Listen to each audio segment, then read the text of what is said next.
Burada gör ne kadar maşın var.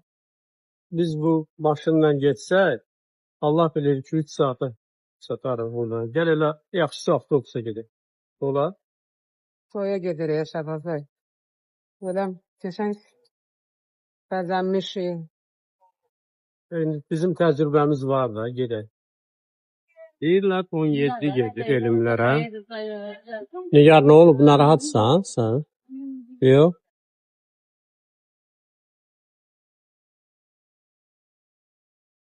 Nəsə şübhələr yarandı. Bəlkə o aynadır, nə bilim, nəqliyyat agentliyi. Onlar sizə bəlkə pul verirlər reklam üçün. Mənim xəbərim yoxdur. Sənin xəbərin olmayan bir şey yoxdur. Olmuş olsaydı bilərdin yəqin.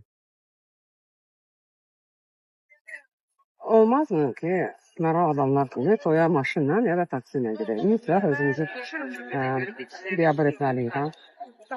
İctimai nəqliyyat yaxşı şeydir. Mən özüm ondan tez-tez istifadə edirəm. Sadəcə toya da getməzlər ki, avtobuslar, tarladan. Basa baxacağız. Dəyişərsin. Azadlıq prospekti bundan daha yaxşıdır. Necə baxsın? Hı? Alınmadı. Minə bilməli. Astana qala gedək. Hı?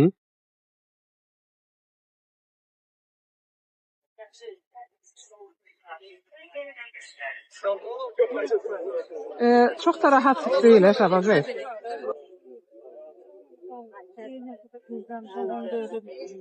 Baxın, gəl indi burada 28-də minib, bir də gedib Röşbətanda düşəcək. Narahat olma, hər şey əla olacaq. Mən narahat deyiləm, ağlam.